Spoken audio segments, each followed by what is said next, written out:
Welcome again to Lakeshore Focus, a weekly show highlighting the key issues, important events, and interesting people in our region. I'm Keith Kirkpatrick. Since the news broke of a merger between Purdue University Calumet and Purdue North Central, there has been a range of responses, whether it's from the students, faculty, or staff, or the general public. People are wondering just what this merger will look like.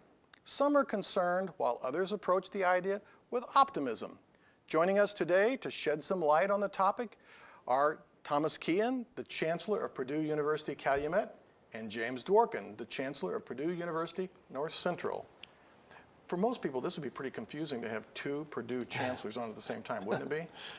I think it would be. So I have to say Jim and Tom rather than Chancellor? That would be perfect. That's good. Because if I say Chancellor, you both would answer at the same time? Yes. Yes. That's a good point, actually. So does that, as this potential of this merger or consolidation comes together, are you at meetings where people have done that before and said, Chancellor, and you didn't know who was answering? It didn't happen to me, but it definitely could happen.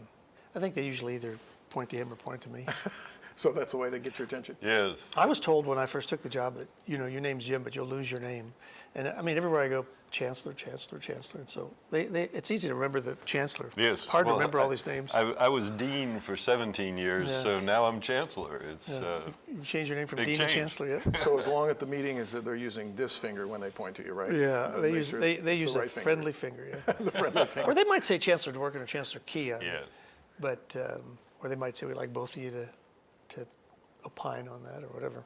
So we're looking at combining the two campuses into one unit. Is that the way you describe this? I would say that we're trying to take and create one university with two campuses, because we're not trying to combine campuses. We're going to have two separate, distinct campuses. Okay, one university, two campuses. Exactly. A good way to put it. One university, two very strong campuses. And both of our campuses are very strong already, as you know, Keith. And this is a great way to look at the efficiencies and get some efficiencies by having maybe one person over some area where we used to have two people, and then we could take that money that we save and use that to plow back into faculty needs or also some student needs like access and success. So have the marketing people, I like that really, that one university, two campuses. Does the marketing people come up with that, or did you just come up with that on the spot, Tom? Well, we've been talking about that for some time. As a matter of fact, one of the first things we talked about was keeping the Calumet campus, keeping the North Central campus, because as we were thinking about needing a new name for this university, clearly we thought, how do we keep people attached to us? And the way we thought we would do that is by naming the campuses with the traditional names, and then that spun into having one university with two campuses. So remind me what the final decision was on the name. So it's called Purdue Northwest. So in the future, for instance, on the Purdue North Central campus, it'll say Purdue Northwest North Central campus, and then the other campus will be Purdue Northwest Calumet campus. And as far as diplomas, they'll be the same. They always say Purdue University, and they say awarded in Westville, awarded in West Lafayette, awarded in Hammond. So it'll be really no big difference. So in the name, do you drop the university? So it's just Purdue Northwest? There's no Purdue University in it? No, it's actually going to be Purdue University Northwest. Right. Okay. But we'll probably informally always say Purdue Northwest or PNW. Exactly, because right now we're known as PNC, and people refer to them as PUC. So this will be PNW. It's a short way to say it, but definitely we keep the word university. This could drive you a little crazy, couldn't it? Getting all this down. So what is the most common question you're asked? You know, I mean, if you're in front of a group of people for the first time, or even, I mean, what's the first question that they normally ask you about this whole thing? It depends on the audience, I would say, but students would tend to ask me, are we going to have to drive between the two campuses on a daily basis? And the answer is no, because we're going to have these two strong campuses. But I must say, I tell them, we have a few students that choose to take courses on both campuses even now. But the idea is not to have students drive between the campuses on a daily basis. And they'll either be attached to the Purdue North Central campus or to the Purdue Calumet campus. That's the most frequently asked question I get from students. And maybe I'll let Tom tell you which one he gets asked by faculty. Well, before you ask the faculty one, I mean, the way I see that, I guess, is if I was a student at the campus and I was at the North Central campus and there was a course offered that didn't get offered at the right time or wasn't offered at all at the Purdue Calumet campus, I have an opportunity to take that class, right? Absolutely. I think In fact, that's a huge That's one benefit. of the huge benefits of this, getting the two campuses put together, because students will have more choice. In fact, we both say it all the time. This is all about students and making this experience better for students. Because I And think, go ahead. absolutely, I was going to say there are many times when you want to avoid a professor, and this is your great opportunity. No, we're recording this. Now make sure you don't want to mention anybody specifically. But you know, that is one of the greatest complaints students have had is they're not offering this course again till the fall. Yes. And I needed to graduate, or I wanted to take this class and we only offer it once every 2 years. Well, we have faculty now on both campuses starting to talk to one another about how they might manipulate the curriculum and merge the curriculum and coursework. And in some of the smaller programs where they can only offer classes every other year, there's already discussion about alternating those. So the courses that would be in year 1 on Calumet would be year 2 at North Central. And then at Calumet, when we're doing the year 2, then North Central would be doing the year 1, and a student who happens to get out of sequence could stay within sequence if they would choose to go to one campus or the other. I think that's a huge benefit. I mean, also Absolutely. the other common problem, which is we got to make sure we got enough people for this class, right? And if we Exactly. don't have enough enroll for it, Yes. we cancel it or we postpone it, and then students are like, "Are you kidding?"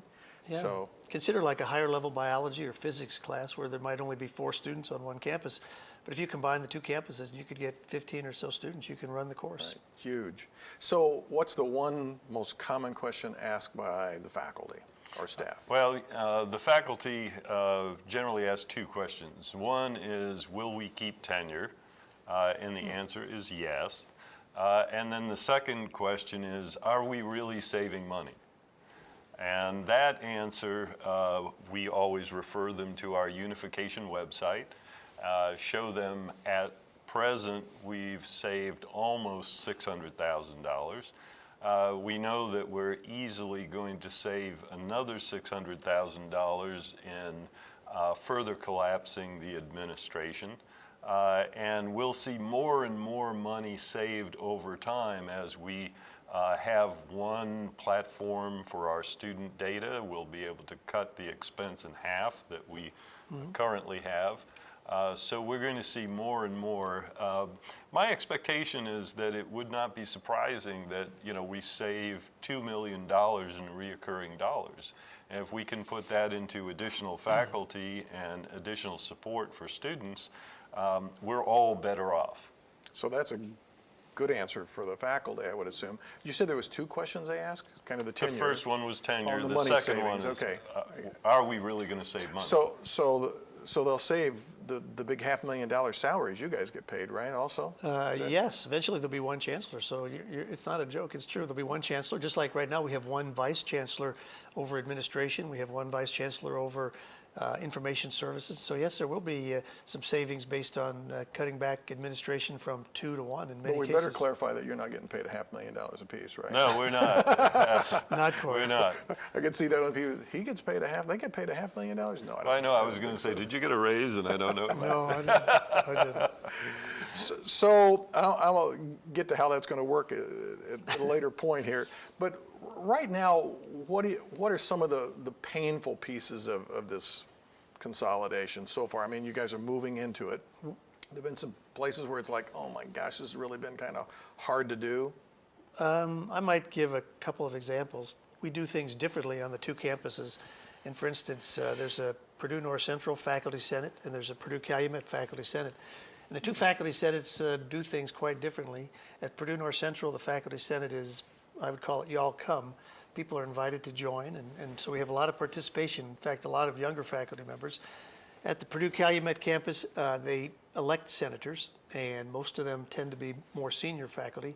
So right now, I'd say one of the, I don't know if I'd call it painful, but one of the things that's taking some time are the 2 faculty senates trying to get together and combine into one faculty senate. So that would be one area. Another area I would say that comes up a lot is advising. We do things differently in the advising area.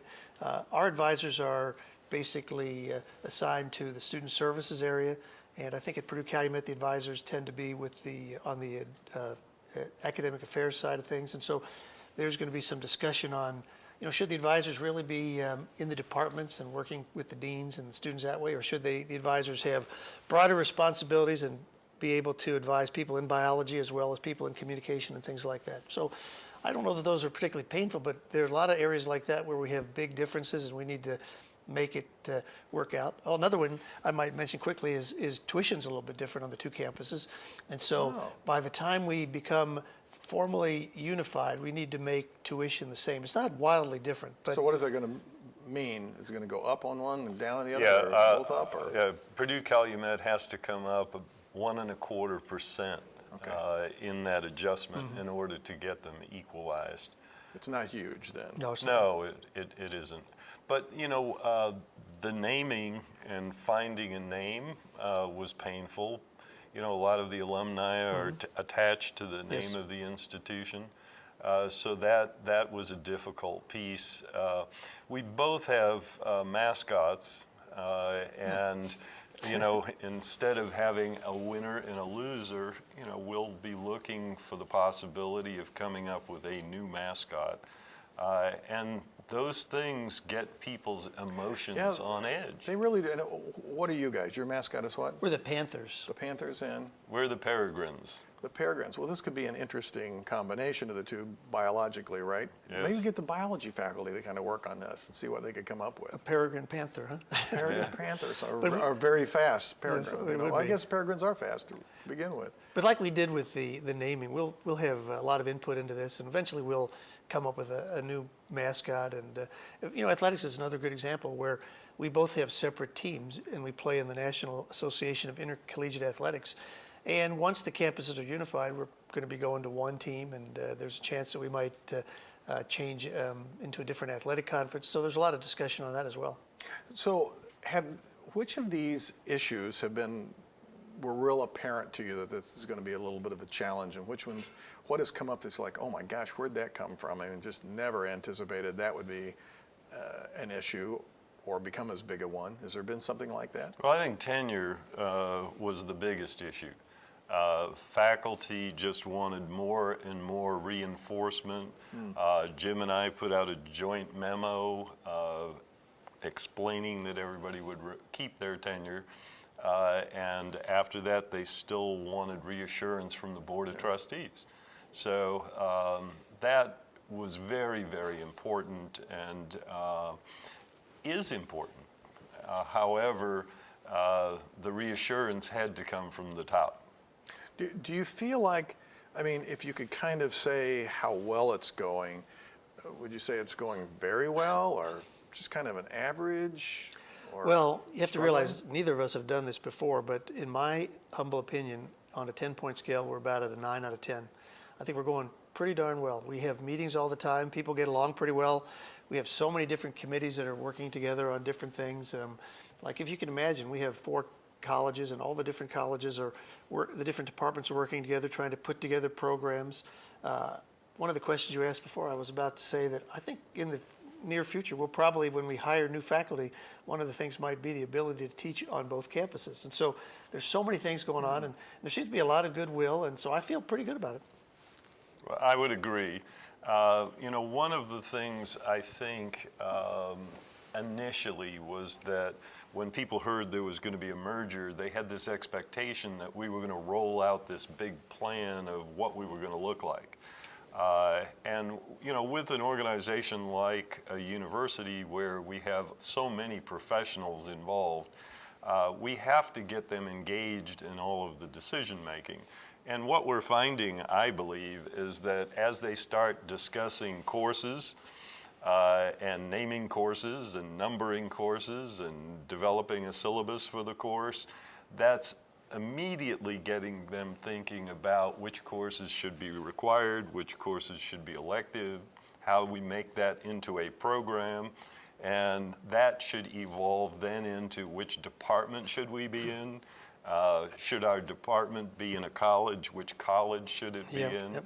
And all of that piece, while people would like to know whether there's an answer, this is what the structure is going to look like in academic affairs, we've been letting it evolve from the grassroots. Well, this sounds like the conversation we had earlier. It's a depends on your perspective. Is it evolution or revolution, right? Right, And some people see it probably as a revolution, but it sounds more like it's evolving. Yeah, that's exactly right. For both of you. How did this decision come down? Because we've had this conversation before, particularly Jim and I. Over all the years, we've talked about these consolidations for, gosh, 15 years maybe up here. And did this was this President Daniels kind of like, or was this you guys pushing this up, or where'd it come from? You know, as you know, and I'm into this later than the two of you, it's been a discussion that's been ongoing in Northwest Indiana for years. It was one of the first things that I was told when I got here. Do we really need to have 3 state universities? So Jim and I, knowing that we had an opportunity, decided to look at, could this happen? And we laid out several different options and provided them to the board.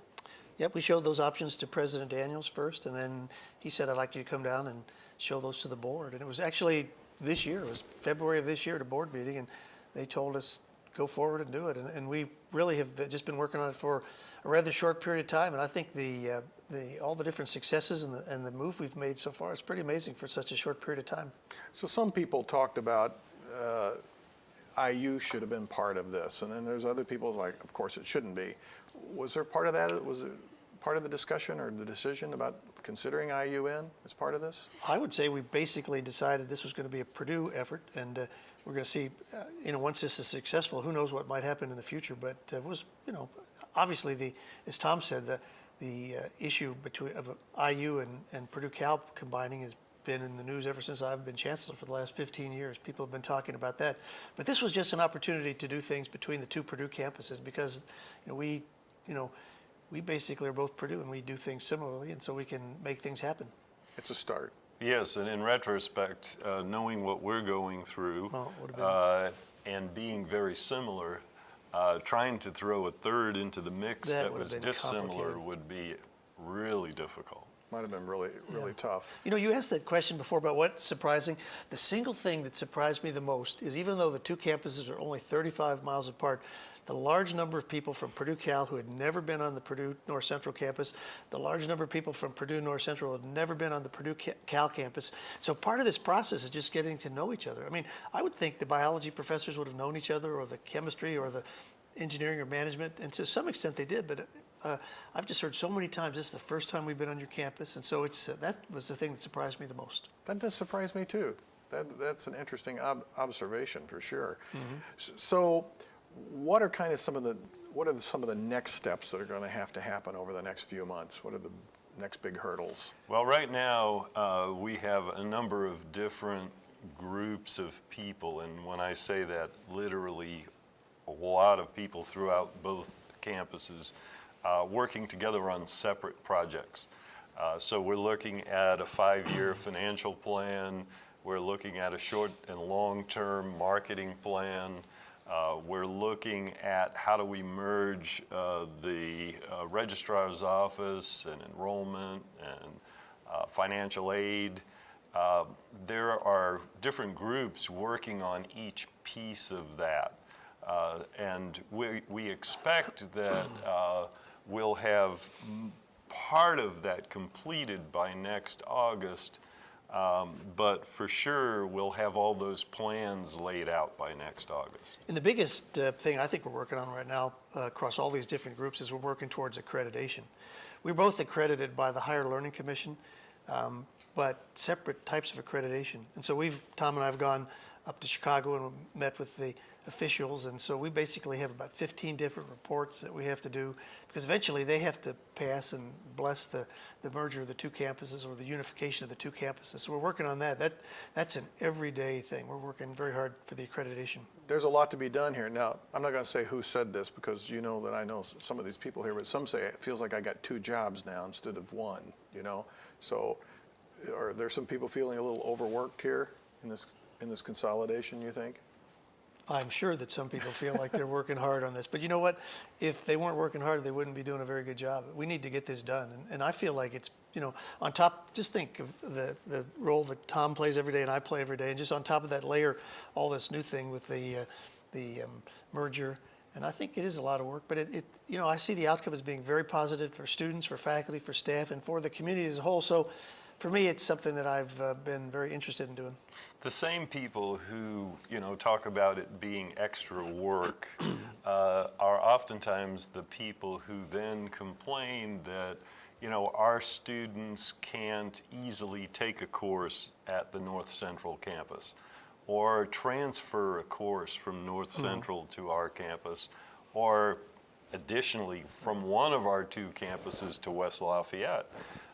So in order to make all of those courses similar and titled the same, it takes a lot of work on the part of everybody on campus, and it will achieve some things that will benefit everybody in the long run. The ones who've told me that usually love the challenge, and I think are pretty excited about what's going on. So we're down to literally probably about 20 seconds, but so eventually is there just going to be one chancellor, and are you guys going to flip a coin, or how will that happen? Just a real quick answer. Do we know yet? No, that's up to the trustees to make the final decision. Yeah, no decision. Okay, so we'll wait. It could be one of those wrestling matches, right? No, I don't think it'll be a wrestling match, believe me. Thank you both for being here. We really appreciate it. Thank you very much. Thank you, Keith. We'll continue to watch everything. Okay. Thanks. All right.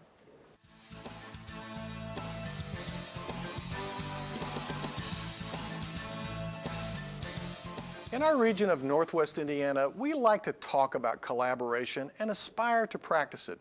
Our problem? We're afraid to do it. The two Purdue University campuses have the opportunity to show us how. We should all watch and study this merger. There will be some missteps and problems, but hopefully many more victories and successes. Combining two or more entities together is a complex and challenging project, one worthy of solid leadership. We should applaud and appreciate the efforts of those who are engaged at all levels. It's easy to be critical and find fault. Rather, we must offer words of encouragement and support. I believe in the end, students, faculty, and staff will be winners. Yet the greater benefit may come to the region as a whole. We will learn how to make these consolidations work and have greater opportunities for learning. Let's let the educators educate us so we can be better educated. Thanks for watching our show. Did you gain some greater insight? Did we inspire and educate you? We always welcome your reactions and thoughts. You can send them to our email address, which is listed on your screen. Our website is also full of exciting features. Specifically, you can watch past Lakeshore Focus episodes. Just go to the www.lakeshorepublicmedia.org, click on TV, scroll down till you see my face. One more click and you can see a list of the past 70 plus shows. Tell your friends and family about this show and how you watch Lakeshore Public Television. Make sure you join us next week for another Lakeshore Focus. Until then, I'm Keith Kirkpatrick saying, make a positive difference in our world today.